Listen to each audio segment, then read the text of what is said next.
we all grew up being City fans, loving football. We all loved the game. The rivalry runs deep, you know what I mean? There was a real hate stuff. But I watched Danny Dyer's Marching Powder. How can you compare football hooliganism to films? Is it what you see? We've turned up for fights and people have brought hammers out, bottles, bar stools. I've had my face smashed in, then I've been arrested. I've been knocked out on the football, I've been kicked, I've been bottled. Is there an actual process to be part of a firm? I had 2 bans and then I was on bail for just about a year and a half, awaiting trial, which we're looking at 5 years in jail. I had run up with a ballet and stabbed me in the head. I know that obviously people have recognised you as being like Man City's top boy and all that, but be honest with us, does your arse ever go?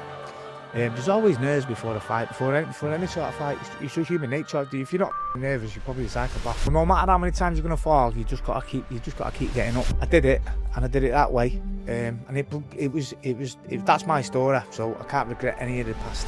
So today we are joined by one of Man City's top footy hooligans, Phythian. How are you doing, mate? Not bad, mate. How are you? I'm spot on, mate. Thank you for coming on the podcast first and foremost, mate. I've seen a lot of your stuff online in the press and all that type of stuff, and I was dying to get hold of you. And obviously when we went back and forth, I thought, we've got to make it happen. So finally buzzing that you're on. There's a lot of football fans who watch my podcast. There's a lot of people. There's a lot of rivalry. Obviously, I'm from Sunderland. You've got Sunderland Newcastle. There's a massive rivalry there. But down here, everyone knows about the Man United City derbies and stuff like that. Football hooliganism is something that I think it intrigues a lot of people, mate. Yeah. I think a lot of people gone out, they have a fight after the fight, they have a fight after the match, and that's all they think about. They think that's all it is.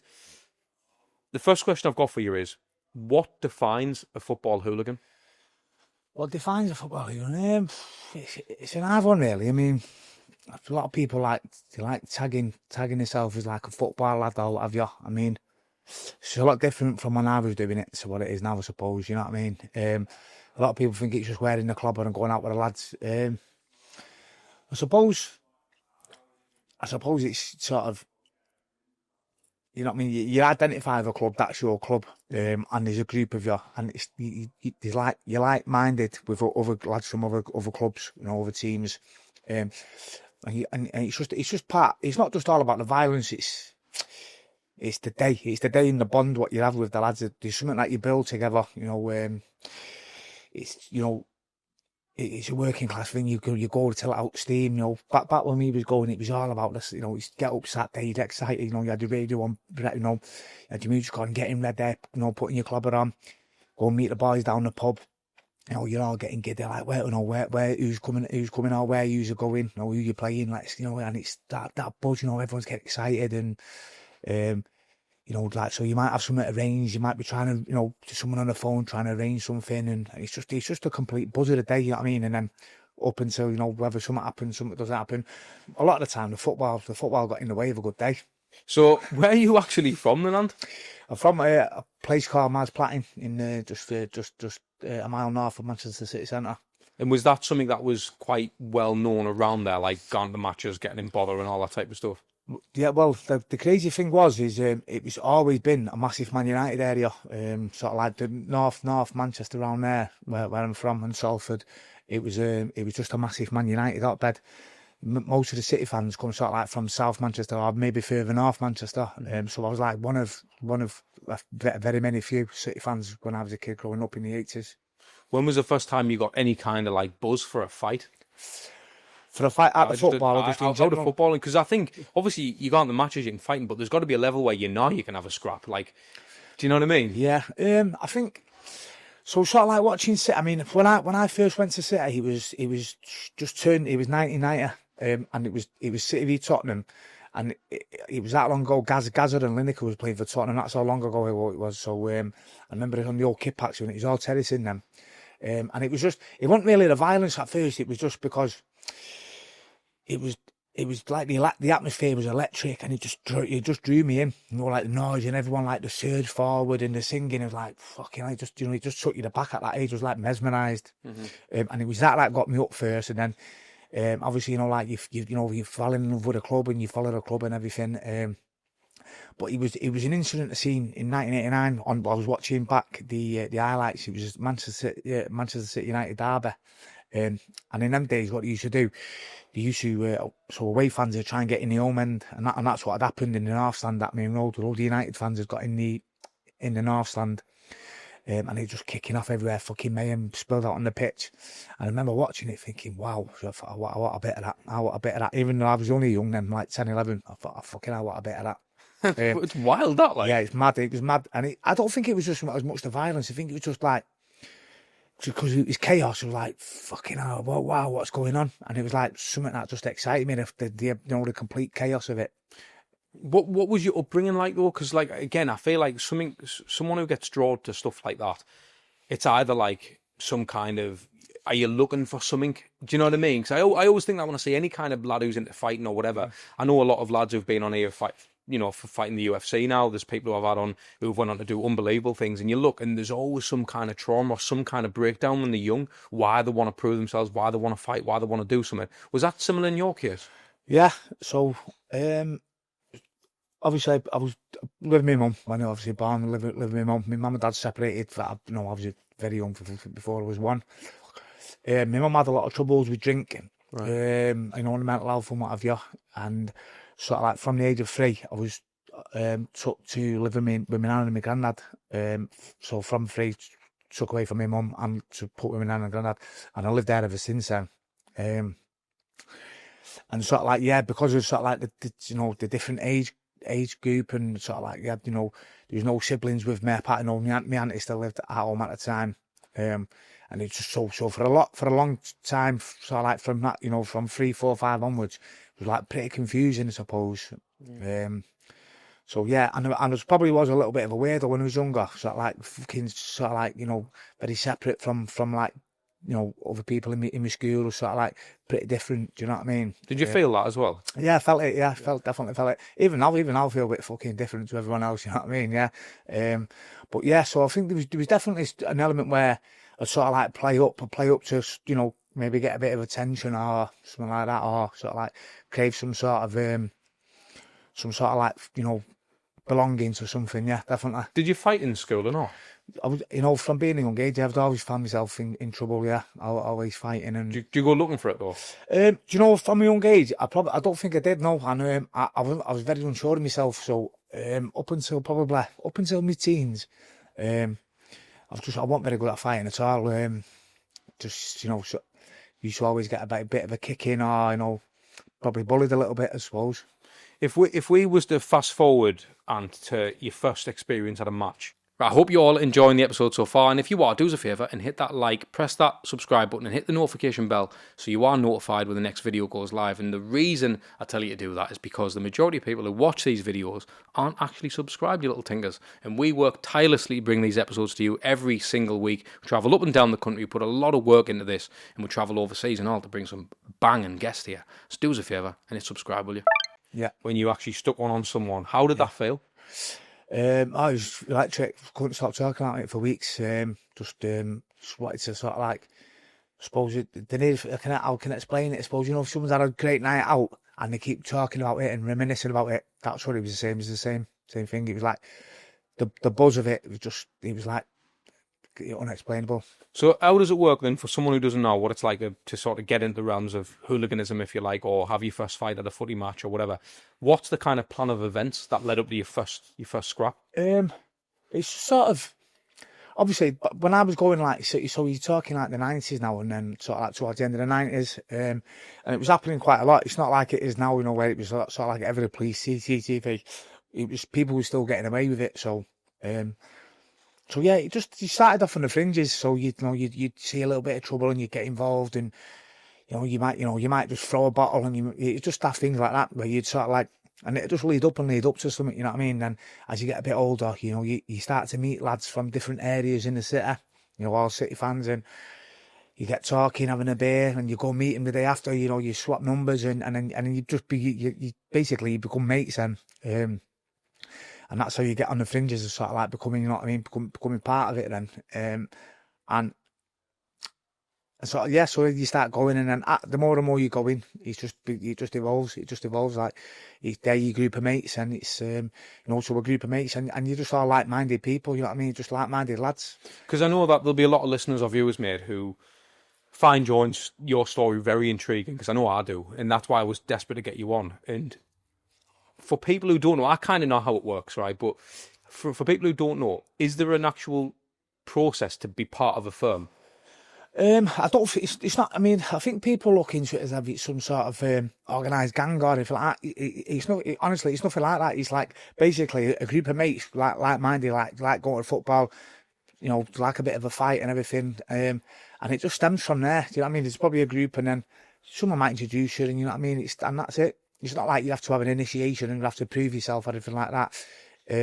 It's just a close knit group of mates that all have the same idea, and it's. Were you not shitting yourself though? And like, you know, when you were hoying bottles and shit, yeah. Were you not scared? Like, because you can kill some football off or blind someone or whatever. Yeah, you don't think of that. It's. Yeah, I mean, you know, I always get scared before any kind of fight. You know, you're scared, the excitement, the adrenaline.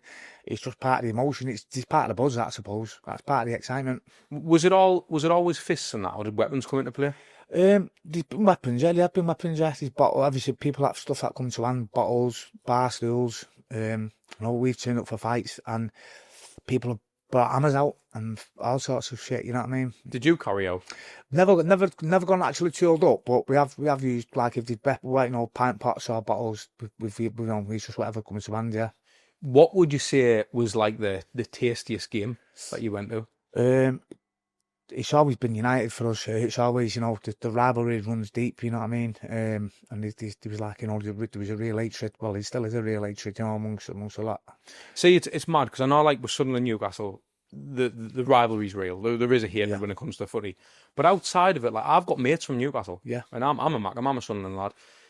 Born and bred in Sunderland. So it's like, when I look at them lads, I don't see the footy, I just see them as normal lads. But when it comes to football, it's like, I will want to fucking win. But I never think about giving someone a crack or doing something like, where does that line draw with you? Like, have you got friends who would potentially be fucking red?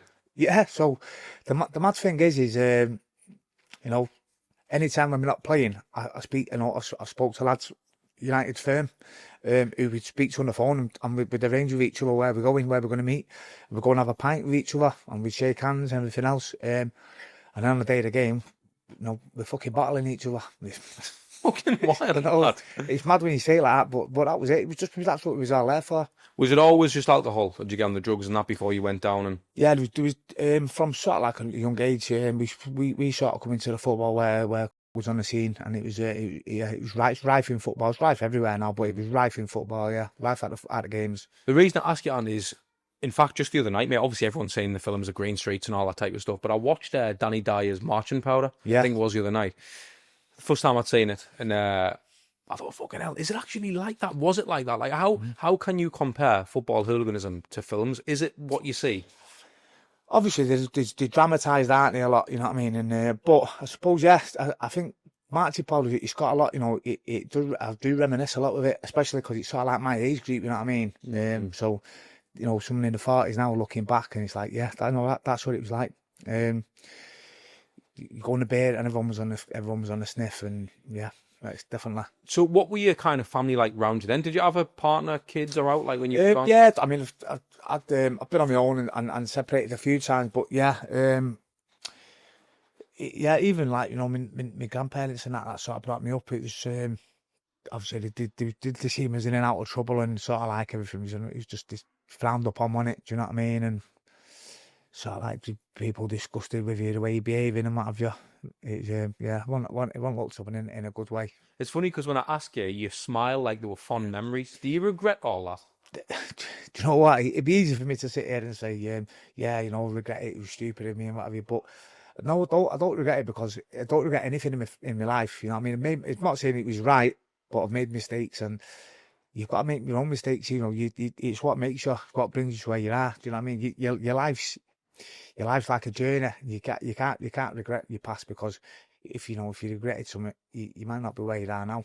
Were you working as well? Yeah, I've always worked. Yeah. What were you doing?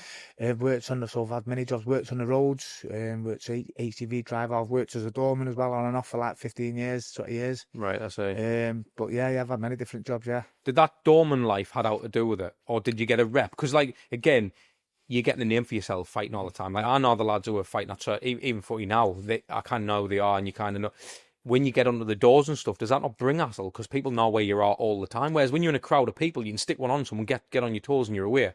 with a bunch of lads. Yeah. Whereas when you're on a door, it's like that's where he is. Yeah, no, it was sort of like a separate life, really. I mean, being on the doors brought its own sort of trouble and mayhem as well as the football. So, that was sort of like another mental side of my life as well as the football. You know, we was involved in some pretty fucking crazy shit. Do you know what I mean? At that time as well, just you know, Manchester was like, it was sort of like going through a bit of a, you know, from the 90s with the Hacienda and everything else. It was sort of like just changing its way a little bit. It was becoming a lot more, you know, it's sort of like, you know, it's drum and bass nights and it was going a bit, you know, pretty moody from, you know, different gangs from, you know, sort of from the south area of the city and what have you. So yeah, that was a crazy time as well. But it never really crossed over from the football. The only way it really sort of interfered was like the lads from the football would come to the door and want to get in for now. Do you know what I mean? That was it really. Never had like no rivals coming up to the doors. You were on Sankey's, weren't you? I worked on Sankey's for a little bit. Yeah. But did that get mad there?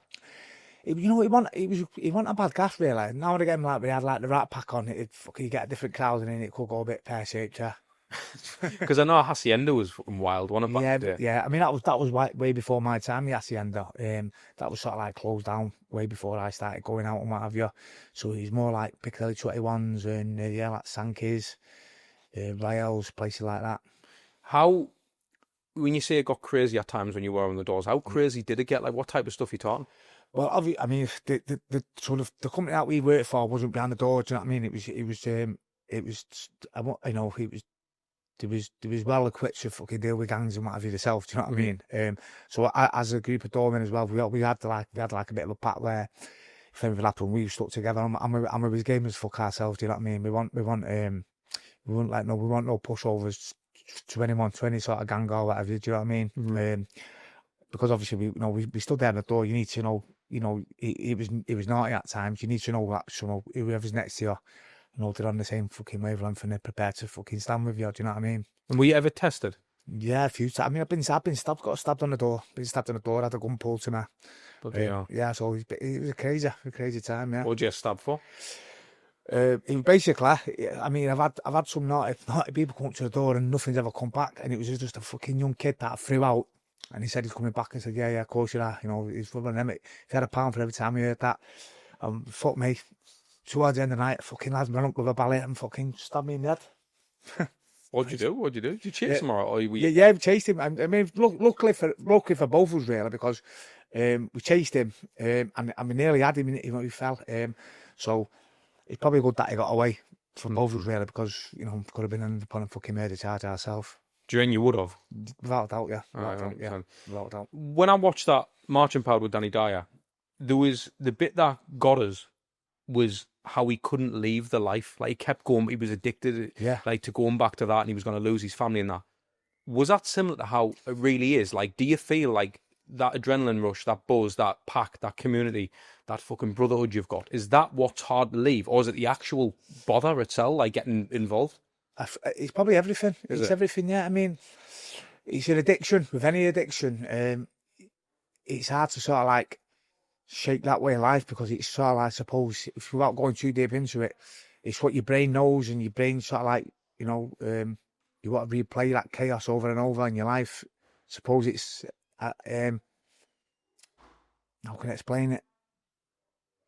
Yeah, I suppose it's like when, you know, you see someone's traumatised and you know, they've had trauma and they just you know, they have this cycle of sort of like doing all that, and then they just go like on like destruct their life, sort of like self-destructs, and it's that same sort of cycle, I suppose. Yeah, it's just what they know, it's just what you're used to, and it's hard to break the cycle. Is there any kind of like real friends in that game? Like, did anyone say, "Listen, Ant, calm down, mate, you're ruining your life here"? Yeah, I mean, well, here's one thing for Marching Powder, and they're not really his real mates, you know what I mean? They just want to egg him on. But one thing I noticed was, and everyone told me this from, like, you know, in my teens and my early 20s, you know, they're not your mates, they're not real mates. But it couldn't have been further from the truth, because I'm still best mates with them now. They're my best mates from the football from day one. We don't go to football anymore. We do things with our kids. We go to the gym together.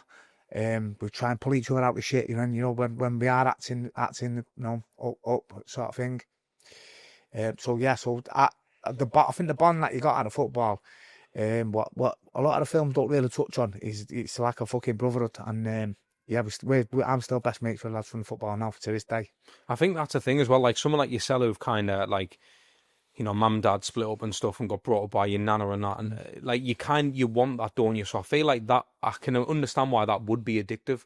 Was it ever a toss up for you, like me bird or me mates? Because surely Sheila been saying to you, whoever you were with at the time, like, oh, and didn't get involved, like. Yeah, absolutely, yeah. Even just for a normal life, sort of like, you know, do your normal life, or go out with your mates and what have you. But yeah, you just, I suppose as well, yeah, you're right. You're chasing something, you're chasing that belonging and that validation. I suppose you know, you want to be validated, and that was sort of like, that was my way. You know, I'd go to the football, I'd that fucking crazy, and everyone would talk about it, and that was like sort of like self-satisfying. I'd have, you know, feel validated, and I feel like, you know, people talking about me, I've got a bit of attention. Were you just that person for the match, like for that Saturday, or were you like, did you live that lifestyle like through the week? No, I was completely. I mean, I was up the fucking wall. Go to the match, I was up the wall. Didn't give two fucks. And I suppose it was a bit like that on the door as well. But no, other than that, I'd be normal. You know what I mean? I'd have a family life. I know I'd have my son. I'd have my kids. But I'd be, you know, polite to everyone. No one fucking otherwise really. I go to work, just like a normal bloke. Did you ever come across any like dodgy characters, like well-known faces? At the football? Because obviously in the films and that, there's always like the name or this lad's coming up from here. Did that, or was it a case that you just say what happens on the day? Yeah, I mean, obviously there's a lot of lads that are involved with other stuff away from football. Do you know what I mean? There's a lot of, you know, there's a lot of naughty kids about, and they get involved in the football as well. But there's, I suppose, like the football. The thing is with football hooligans is they don't give a fuck. If you took someone in a nightclub and said, "Oh, that's such a body," they'd sort of like stand off.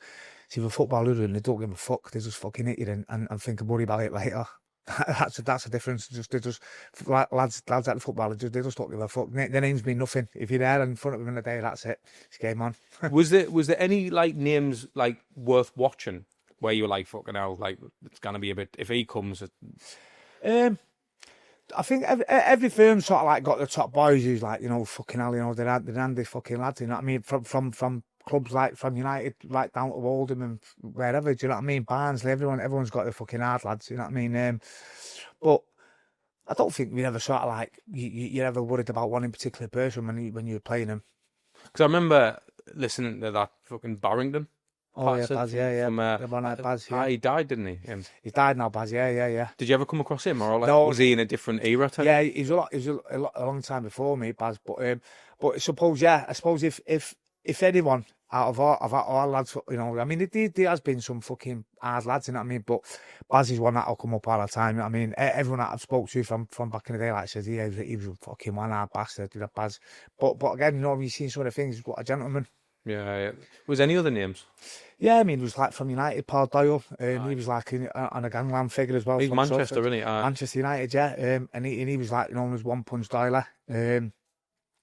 So yeah, there was a few.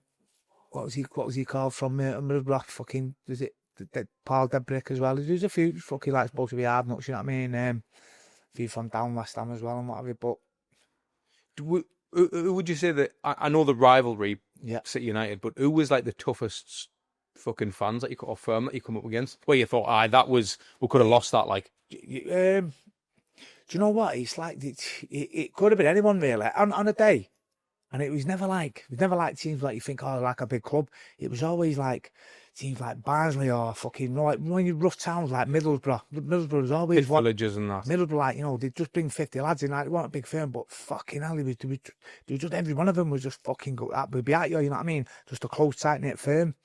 Yeah, just small teams like Huddersfield as well, you know, it's only a road from us really. Like small, you know, small teams like that, and, you know, small Yorkshire clubs as well. Barnsley, Rotherham, you know, just rough little towns. Did you ever get up to Sunderland or Newcastle? No, we've had a few, like, when they come down. I've been up to Newcastle a few times, like, but never anything sort of like worth talking about. Just be like the odd scuffles here and there. But like, yeah, I mean, I remember Sunderland coming down. I think it was early 2000s. I think we both just got promoted. I can't remember now.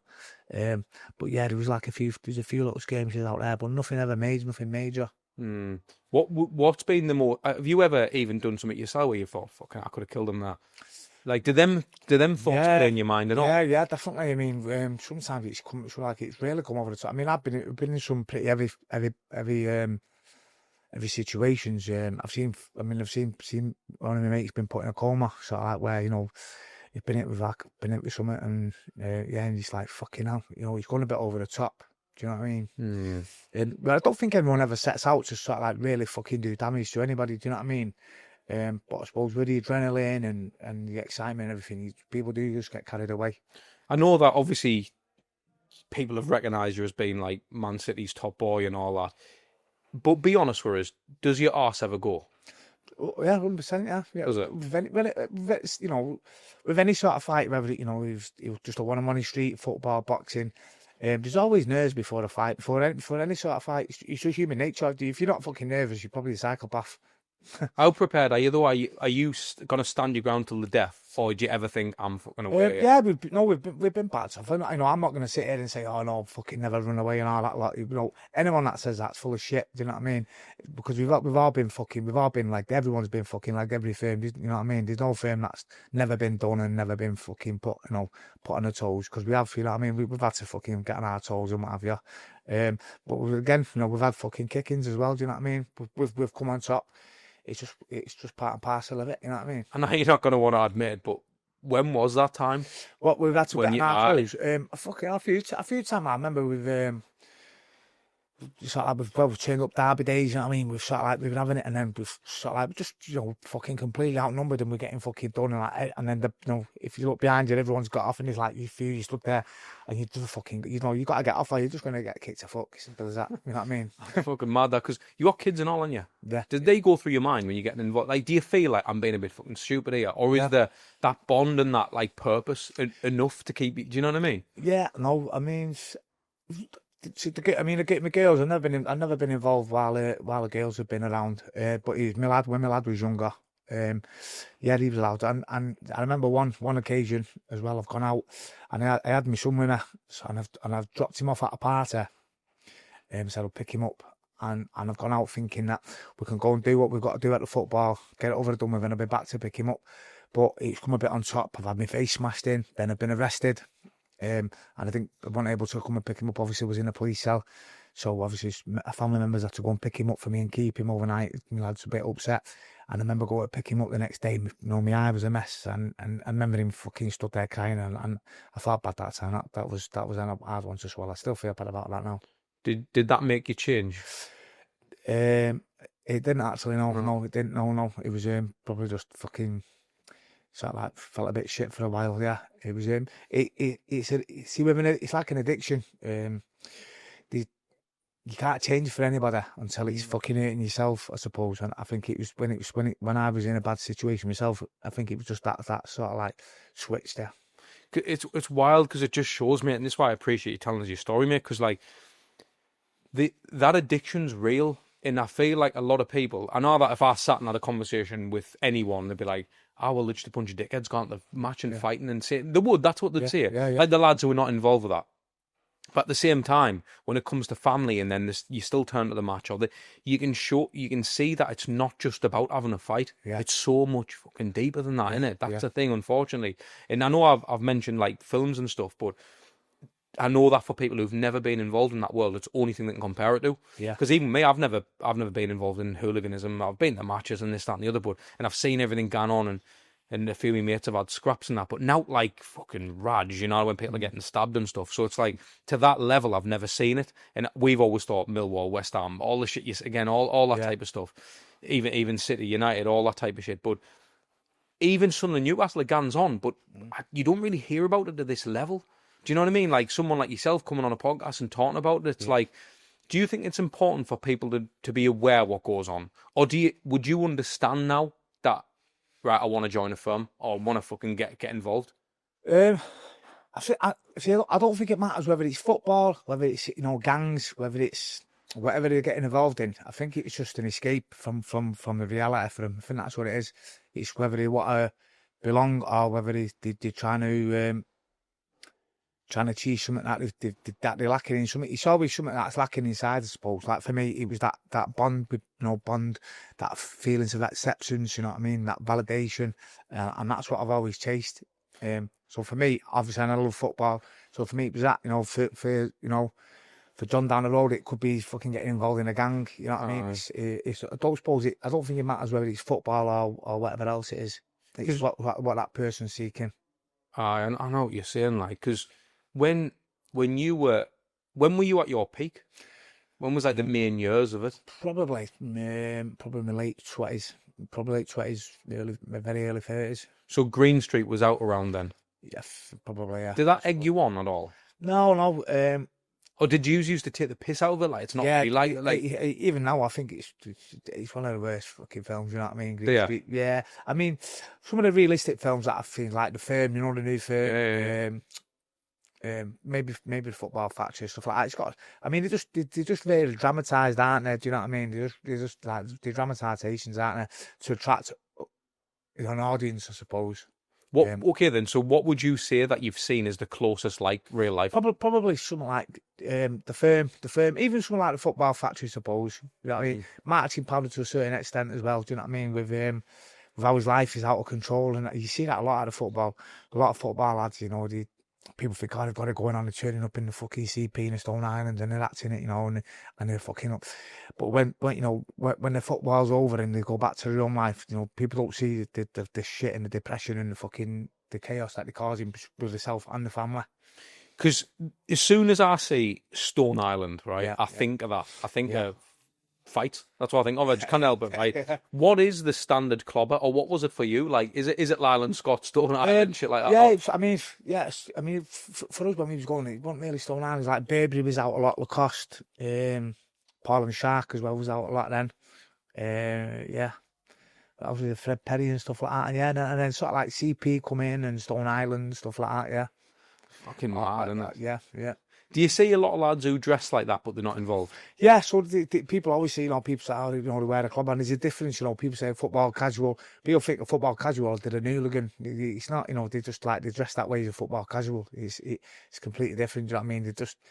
They want to go to the football, they're into, they're into that scene, they're into the music and what have you, but they're not into the violence, necessarily into the football violence. It's completely different, yeah. Because I know that, and I've got to ask it, because I know down here, I mean, the further south you go from Sunderland, you see it's more multicultural. There's people from all over the place. We talked about off air how City now it's a bit of a tourist club, isn't it? Yeah, like definitely. How it probably would have been back in Main Road and stuff. And I've been down the Etihad. Obviously, the level of football's better now. There's a lot more money involved, but obviously that comes with different differences, if you like. How much like racism's involved with hooliganism, or is it not? Is it just more about it doesn't matter who you are, you're just getting it on? I don't think I don't think it really mattered. I know there's been a lot said in the past. I mean, I suppose certain clubs are sort of like more well known for sort of like, racism, what have you. I mean, you have to have like a lot of, multicultural in different firms, like Birmingham, there's a lot of black lads in Birmingham. Even with City, we had loads of black lads in, you know what I mean? Mm-hmm. But yeah, I suppose Chelsea well known, aren't they, for the racist, the right wing sort of view and what have you. But I've never really noticed any sort of racism, because you're there for the football, you're there for you sit, you're all Manx and you sit your rats on the day. There's nothing really. There's no differentiating of colour or whatever. It's mad because it's like a double-edged sword, because I see both sides of why it does go on and when it doesn't go on. What I do love about footy, it does unite people. Yeah. That's the beautiful thing about football. But at the same time, it also brings fucking divide. Do you know what I mean? You're not from this club, this postcode, this area. You've been coined by a few people. This is not just me making it up for the views or whatever. But, one of Man City's top footy hooligans. How did that name come about? And do you believe you were? I think it was just sort of like, it was probably from when I started boxing. Obviously, the media got wind of sort of like my past and everything, and as they delved into it, just sort of like labelled. I suppose when we was going, it could have been, it was probably a group of around 10 of us, and any one of us could have been labelled who was City's top boy. It just depends on the time. Do you know what I mean? They want none of us was sort of like said, right, we're a leader or we're running it. it was ran between them, probably about 10 of us. You know, someone might have a contact that day, or someone might say, I've got a good meeting place for meeting, and it was just sort of like arranged between probably around the 10 of us. But that, so, because obviously there's hundreds of years in there, in that firm. Well, How many was there? There's probably, I'd say on a good day, there's probably 150 of us, yeah. 200, 150 lads. Maximum, yeah, maximum. On an average day, there's probably 50 of us. So you've got 50 or 150 lads or whatever ready to scrap. What makes the top 10 in a firm then? Like, how is it one of them 10 who decide? Like, usually most people of all the football, I'll tell you, so you might be 50, 50, 60 of you, and it might be 60, 70 on the others, whatever. There's only that 10 of you that are going to be fighting, the rest aren't going to be fighting. So there's that 10 who, they're going to be actually fighting, the rest aren't. It looks like you are fighting, but there's going to be 10 who's going to be actually doing the actual fighting. The same on the other side, really. And that's it. It's down to them 10. Does it piss you off that there's only years? It's like frontline soldiers, isn't it? And yeah, well, that's it. And it's sort of like, and everything depends on that 10. So if you start backing off, or you look like, they've gone, if you look confident and you're doing all right, they'll be there behind you. And it's sort of like, and that's just how it is. And anyone will tell you that for a minute, any football firm, it's always the first 10. As simple as that. How does it get initiated? So two firms meet. You're in some fucking back lane near a stadium or something. Yeah. Who guns? Were you the type to gun first? Just think fuck it, or do you kind of look at each other and kind of eye up the situation? Like, yeah, well, no, a lot of the time when we was going, obviously it was like you'd have a bump into each other, and it was just like, obviously a few words start getting said off, something would be through, and then you just sort of like get closer, It's pretty much how you see it in the thing, you're bouncing also, go on, and then that's it, and it'll just go, yeah. It'll just go, it's just chaos. Were you one of the first to get involved with that? Yeah, I was always first in, yeah. Always. And did you ever get a crack yourself and think, we're going to lose again, straight away? Straight away. I mean, I've been fucking knocked. I've been knocked out on the football. I've been kicked to fuck. I've been bottled. But by the same, we'll give it back. You know what I mean? It's just part and parcel of it. That's part and parcel of the fun of games. You can never be sure that you're going to come on top, or you know what I mean. You're gonna win, or you're gonna get fucking you're gonna get your ass kicked this time. But it's just, that's part and parcel of the excitement. It's the adrenaline. It's the not knowing. It's the excitement of it. Surely you got a load of footy bands. Like, yeah, I've got all of that. I had 2 bands, and then I was on bail for just about a year and a half, awaiting trial, which was looking at 5 years in jail for. Bloody hell, what was that for? For violent disorder. What happened there then? Well, luckily for all of us, the case collapsed. Right. It was about 30 of us in the dock. Bloody hell. So we was all looking at and it was pretty much pinpointed at me. They said, like, you're a ringleader on this one. You're looking at 5 years. And what was that, just for a fight? Just a fight. Yeah, fight in a pub. The game, there was opposing fans in this pub where we knew, so we've gone in, and obviously the pub's gone up, tables, chairs, fucking windows smashed. It was like, Wild West, and then obviously CCTV, and we've all been nicked. Fucking hell, mate. Did you like going away rather than home? Yeah, it was good going away. It was good going away because it's a day out, innit? It's a day out, yeah, and it's like early start, and yeah, you want to get down there, fucking patching, you know what I mean? You're all walking about, you know what I mean? So there might be 100 of you fucking marching through wherever, you know what I mean? And you know what I mean? Everyone's like looking at you, really, like, you fucking Man City, you know what I mean? You're bouncing about, yeah.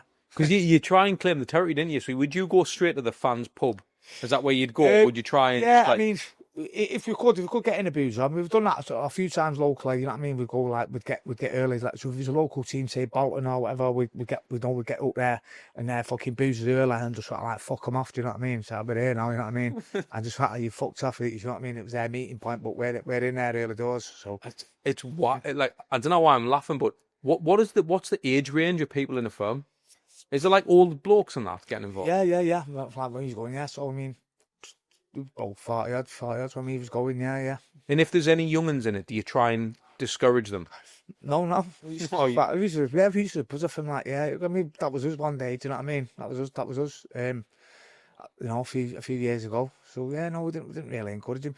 Like I say, when we was going and what have you, we was all just at it. Do you know what I mean? It was only like afterwards. So when you sort of like look back, and then when you sort of like start sorting your own life out, and it was only then when you think, fucking, I mean, you got to like sort of encourage them not to, and to let them know how stupid it is. But at the time when we was going, no, none of us sort of like discouraged each other at all. We just egged each other on, 100%.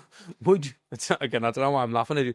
It's just mad, like, when you think about it, innit, to think a bunch of lads are just gone to just fucking turn a pub hour. Like, for any real reason, is No, just did, and people say that there was no money in it, there was no fucking this, that, the other, like, what was it for? And it's like you're risking your freedom, going to jail and that, and you could, I mean, I wouldn't say do something else, but you could make money other ways, do you know what I mean? Like, we could, you know what, there was some bright lads, there was some fucking really handy lads, and yeah, we're just going, like, basically, yeah, just you could just go and fuck your life up on a Saturday, simple as that, just fuck your life up completely on a Saturday, and he's like, you think, what for?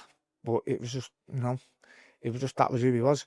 I suppose, you know, people will say, oh, you know, what was you going fighting over and this, that, the other, but if you look back, it's you know, a male thing, it's like, you know, always, it's been like a territorial thing, you know, that's it, you don't know, this is our manor, this is our, you know, our territory, and it's gone back for years, you know what I mean? Even before the football, it was like, you know, we had the Teddy Boys and the punks, and they fucking always wanted to fight each other and what have you, you know what I mean? And the fucking mods and the bikers and what have you, you've always wanted to fucking have a fight with each other and stuff. No different from football, is it?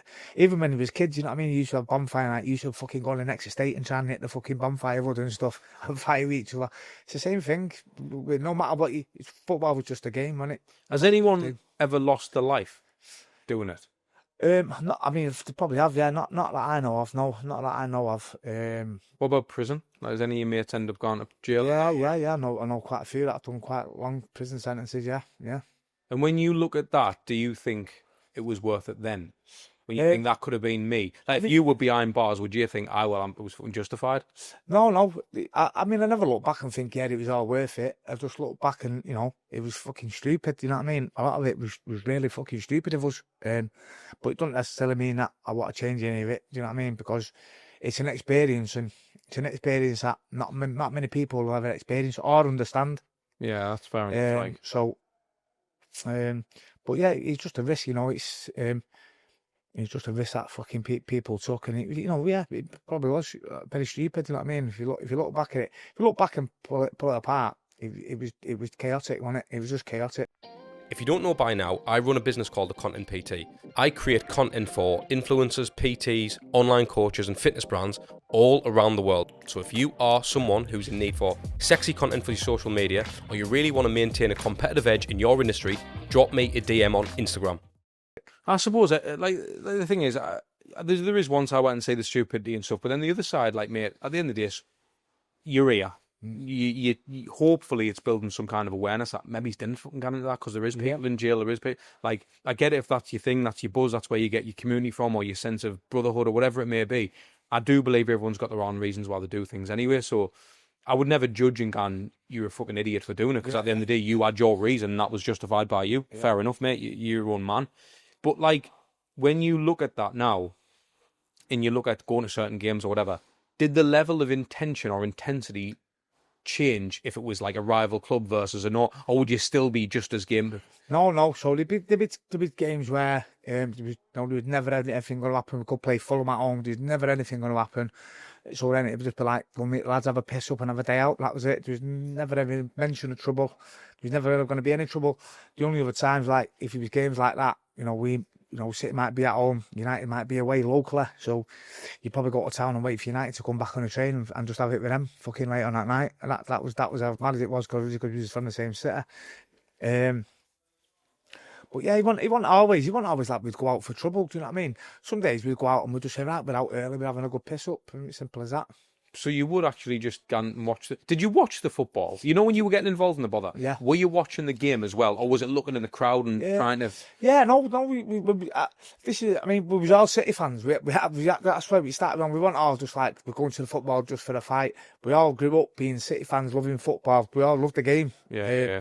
And obviously, as you get older and you get involved in stuff, it just sort of it just does get separated. So it becomes that was your way of life then, and the football was just like something else, and you know, that was just in the way. So when things were going wild, mate, for you, when would you say is your lowest point where you're like, this is fucking bad, I've got to possibly stop this here? Because obviously you're not doing it now, are you? So why did you stop? Well, it was funny enough. People think, oh, like, because they had enough at the football or whatever. I just sort of like stopped going to football, because obviously we've touched on the drinking and the drug taking at the football, and with my addictive personality, I'd always been an heavy drinker on the scene, and I developed a really, really bad habit. And it sort of like spilled past the football, become daily. And I was just in the end, I was sort of like, I found myself homeless one point. I was squatting in my dad and nana's house for a while. And it was just, I was never going to football. I was never even getting out to see my mates. I was just isolating, drink. I was just in a fucking bad Like way. all day? Every day for about 4 or 5 months, yeah. So you wake up in the morning and getting on it? Just fucking constant, mate. Anytime good, yeah, I was just constant. I was down the absolute 100% addict. Because I know that obviously when you're saying they're squatting in your nana's house, who passed, sorry to hear that, mate. Yeah. But you can imagine how close you must have been close to your nana. Yeah. Brought you up effectively, didn't you? What was that like when you had to go through that? Did that send you on a path of I'm going to sort myself out? Did it make yourself worse? Like, well, I was in a bit of a bad spot anyway, just before she passed. But it was sort of like the only one person that I've ever been able to rely on. And obviously, as she passed, it was just like you're fucked now. You're on your own. There's no one to turn to, no one to talk to. And I was like, yeah, and I was there, and I was actually sleeping in the bed where I just watched her die a couple of weeks before, and I'd locked myself in that room in a fucking bad mental state. I was, hallucinating, and just thoughts of just ending my life. Really, I just couldn't see a way out. I wasn't having a relationship with my kids because obviously they couldn't stay there. I just couldn't see a way out. And it just got to the point where I was just ready to end it. And I swore, every day I'd swear off the drugs and the drink. I'd say, fuck you, stop now, stop. Within a few hours, I was back on it. So yeah, I was in a bad fucking state. And it was just got to the point where I just thought, you just have to sink or swim now. It's either just give it up now, just fucking end it, or pull yourself out. And at the time, I was working for a Sikh family, a bloke called Gary Singh, he was like fucking he's a diamond geezer. He was an house to rent, so I managed to rent an house, and I think that was like the first step that I needed. I was going to Anonymous where I started doing my 12 steps, and it just sort of started dragging my life back bit by bit. Then. Congrats on doing them 12 steps, mate, because I know people who've been through it, and that can be fucking hard in itself to get through that, can't it? When you said you were thinking about like sort of ending it all, how close were you, or was it just a thought like that could be an option? No, I was close. I was just fucking like, it was not that I wanted to die. I just couldn't see a way out. I was useless. I felt hopeless. I was just no good to nobody. I was just in fucking bad pain, really. I wasn't having relationships with my kids. I was just letting myself and everyone down. I just couldn't get out of that rot that I was in. Because I know that there's so many people who battle with this mental health and stuff, and I know people personally and stuff. Obviously, you're here, looking healthy. Yeah. I will say, you haven't got a fucking mark on your face for someone who's fought for all them years. Yeah, How you managed to get away with it, like Floyd Mayweather in here. It's probably made an improvement, to be honest with you. But what was it that made you come round? Because again, if someone's listening, because they might feel on the brink. What would you advise someone to do? Just you just got to keep no matter how many times you're gonna fall, you just got to keep getting up. You just got to keep getting up because you are gonna fall. It's part and parcel of life. And just seek that help. Just seek that fucking help, and just get yourself to a meeting. And as hard as it is, just keep trying. Just keep going back. How hard was your first meeting? Or were you already in your head like, I'm doing it now? No, it was like, it was mad because I didn't tell anybody, I didn't speak to anybody, I was just like, and it just took like a few weeks to think, fucking what do I do? And it was like, and I just sort of like, so I just took myself one day. There was nowhere else, when you're at fucking, where you're there and you've got nowhere to turn, you try anything. It's like, when a drug addict needs some fucking drugs, they'll do anything to fucking get it. And as well, if you really want a way out, you'll try anything to get the fucking way out as well. So yeah, I went anonymous and I just kept going, yeah. And as soon as I got that, I remember one Sunday how it was. I had the keys to this house. I had no furniture. I had a bed, and a telly and a few like fucking pots and pans I wanted to take with me. And it was one day, and I was drinking and sniffing as well this one day, and I just swigged. I went, I'm going now. I'm going right now this minute. And I just got up and fucking got my stuff and just went. I just let myself in. And I had cans with me, and I remember sat there and I think, I'm not doing it here in this house. I remember pouring them away. I just went and got my head down, and I got up the next day, and it was just like something had changed. Something had fucking just changed in me. I was like, felt different. Felt like I had a new lease of life. Just went to meetings, and from that day then, I had 4 years clean. From that day on, Fucking hell. 4 years clean, yeah. And then obviously, it's sort of like the boxing come into play. You know, my fitness started getting fit again and training and putting everything down. My kids was, you know, was having my kids back in my life. My kids started to stay at my house, done the house bit by bit, and it just sort of like from that moment, just getting out of that environment, going to the meetings, it just changed my life completely. Just the direction just completely fucking went the other way. And how much did the boxing play a part? So it was something you were going to tax, because you're not doing it now, are you? No, you were going to take it seriously, weren't you, though, the boxing? Like, you wanted to really kick on with it and all? Yeah. Or was it just a way of... Yeah, well, I've done white collars, you know what I mean, on and off over the years, and it just sort of like, it was just, I used to use it as a way to get me clean off the beer for a few weeks, you know, do like a fucking 6 or 8 week camp, and it'd be like, be off the beer, and then straight away go back on it. But yeah, as I started training and I stopped drinking, carried on, you know, doing white collar and unlicensed fighting, and I was doing all right. Everyone kept saying, man, go pro, why don't you try and go pro? So yeah, after the fucking, you know, a few attempts to go to the boxing board and end up having a few amateur fights, and I ended up getting me pro license. I ended up making my pro debut just before I was 38. It's so fucking unbelievable. Yeah. Unbelievable, mate. Again, from what you've went through to being a pro boxer, it's fucking mind blowing. How did that make you feel? It was amazing. It was like, even now it's fucking hard to think like, wow, you know what I mean? What was that? So like, yeah, so a few years before, I was fucking off my nut, squatting locked in a fucking bedroom, not much bigger than this, you know what I mean? A few years later, I'm sat in a fucking changing room as a professional boxer. I've got Andy Crawler, Joe Gallagher, Kieran Farrell all fucking stood around me talking, you know what I mean? And it's like, and then I'm going in as a fucking pro. It was like fucking, it was mad. You know, from I was like, you know, 19 stone at one point, 90 stone fucking out of shape, and then I got right down to 12 stone fit fucking super middleweight boxer. Mad. It's mad because you've always had it in your head, haven't you? You've always been that person, like you've got an addictive personality. Even going back to the football, it's just channeling that in the right way, innit? That's all it is. Yeah, like really, you could have done that when you. Do you wish you did that when you were younger? Like maybe you took the boxing a bit more. Do you know what? I've been asked this loads of time. Like, don't you wish you were doing it when you was younger? And it could have been different, but it probably wouldn't have happened if my life's happened the way it has for a reason. And I just got to accept that and be grateful for it. Do you know what I mean? I did it, and I did it that way. And it was that's my story. So I can't regret any of the past. It's my story, and they probably know of a story like it. So I can't wish that anything had been different, because I won't be sat here now. It's fucking unbelievable, mate. Why did you finish with the boxing? Was it an age thing, do you think? Yeah, probably my age, and probably fucking, I wasn't that fucking good either, to be honest. But yeah, I mean, I had 7 pro fights. I fought up until 40, until I was 40. So I had 7 professional fights, won 4.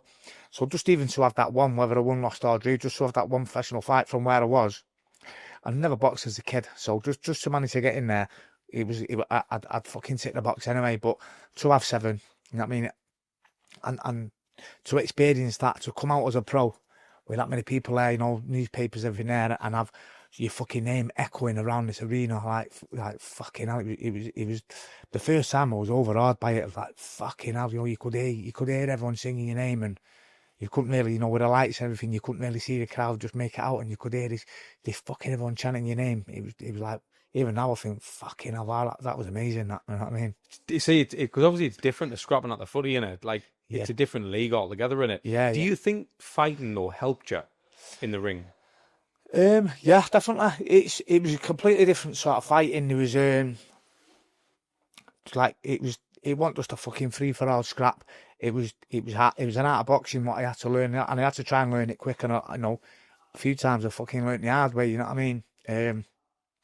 But just the respect after it. You know, there was no sort of, there was nothing after it where, you didn't want, you didn't get on, or you just, shook hands after it, spoke about the fight, and, win, lose or draw, it was just that mutual respect that you're in there, there's two men in there, there's nowhere to fucking run and hide, and you're having a fight, do you know what I mean?